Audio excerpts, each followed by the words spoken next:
আমাদের তরুণ সমাজ, আমাদের ছাত্র সমাজ, আমাদের যে একটি নতুন স্বাধীনতা, তাদের জীবনের বিনিময়ে, বহু আত্মত্যাগের বিনিময়ে আমাদের যে আজকে একটি নতুন বাংলাদেশ, নতুন স্বাধীনতা উপহার দিয়েছে, আমাদের যে আলোর পথ দেখিয়েছে, মুক্তির পথ দেখিয়েছে। কিন্তু আমরা দেখছি, আমরা আজ দুদিন ধরে পুরো সমগ্র জাতি এক অন্ধকারের মধ্যে আছি। আমাদের অসংখ্য ঘরবাড়ি পুড়িয়ে দেওয়া হচ্ছে। আমরা দেখছি পুলিশকে নির্মমভাবে পুড়িয়ে হত্যা করা হচ্ছে। আমরা বিরোধী মতে যারা আছে তাদের ঘর বাড়ি আগুন দেওয়া হচ্ছে, তাদেরকে মারা হচ্ছে। এই যে নৈরাজ্য, এই যে মানুষের এক ধরনের ভীতি এবং আতঙ্ক সারা দেশব্যাপী বিরাজ করছে, এটি আমরা প্রত্যাশা করিনি। আমরা সবাই মিলে একটি নতুন বাংলাদেশ, একটি অহিংস এবং অসাম্প্রদায়িক একটি বাংলাদেশ গড়ার মানুষে কিন্তু আমাদের শিক্ষার্থীরা রক্ত দিয়েছে। আমাদের এই বিজয় ম্লান হয়ে যাচ্ছে। এর পেছনে যারা জড়িত তাদেরকে আমি বলবো, আপনাদের অবিলম্বে এটা থামাতে হবে। আর যারা আজকে আমরা দেখছি যে কেন আজকে আইন শৃঙ্খলা বাহিনী নেই, কেন আজকে আর্মি মাঠে নেই, কেন এদেরকে প্রতিহত করা হচ্ছে না, আমরা তো এইরকম বাংলাদেশ চাইনি। এরকম একটা অরক্ষিত স্বাধীনতা এবং অনিরাপদ বাংলাদেশ আমরা কিন্তু চাইনি। আজকে দেশের মানুষ চরম অনিরাপত্তাহীনতায় ভুগছে। আমার শিক্ষার্থীরা রাতে ফোন দিচ্ছে, স্যার আমাদের বাড়িঘর ভাঙা হচ্ছে, আমরা অনিরাপদে আছি। আমরা শিক্ষক হিসেবে, আমি একজন অভিভাবক হিসেবে আমি ভীষণ বিব্রত বোধ করছি, লজ্জিত হচ্ছি, আমি ঘুমাতে পারছি না।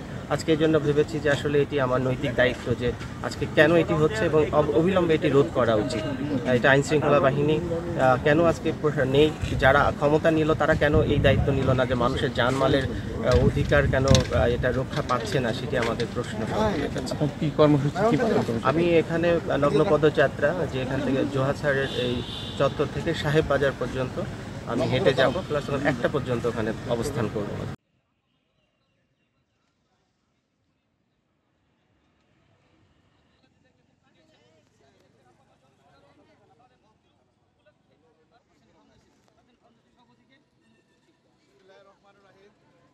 জনগণের আন্দোলনের মুখে এই সরকার বাংলাদেশের মাটি থেকে চোরের মতো পেছন দরজা দিয়ে পলায়ন করেছে।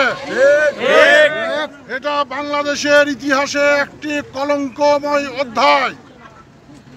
এই কলঙ্কময় অধ্যায় রচনার জন্য সাবেক প্রধানমন্ত্রী এই স্বৈরাচারিণী শেখ হাসিনা দায়ী। আমরা তার বিচার দাবি করছি। আমরা তাকে বাংলাদেশে ফিরিয়ে এনে তাকে বিচারের সম্মুখীন করার জন্য আমরা দাবি জানাচ্ছি। আমরা অনুরোধ করি সবাইকে শান্ত থেকে, এবং এইটা শান্ত হয়ে গেছে, কোনো প্রকার কোনো উস্কানিমূলক কাজে আমরা অংশগ্রহণ করব না। এবং আলহামদুলিল্লাহ রাজশাহী বিশ্ববিদ্যালয় অত্যন্ত সুন্দর পরিবেশ আছে এবং ছাত্ররাও আসবে।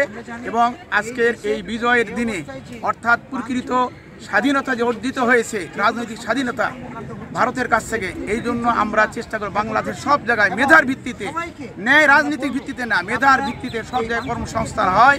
এবং যারা এই অবৈধ কাজগুলো করেছে, হাজার হাজার কোটি টাকা লুটপাট করেছে, দেশের সম্পদ লুট করেছে, বাংলাদেশের টাকা লুট করেছে, এদেরকে ধরে সব বিচার করা হবে ইনশাল্লাহ।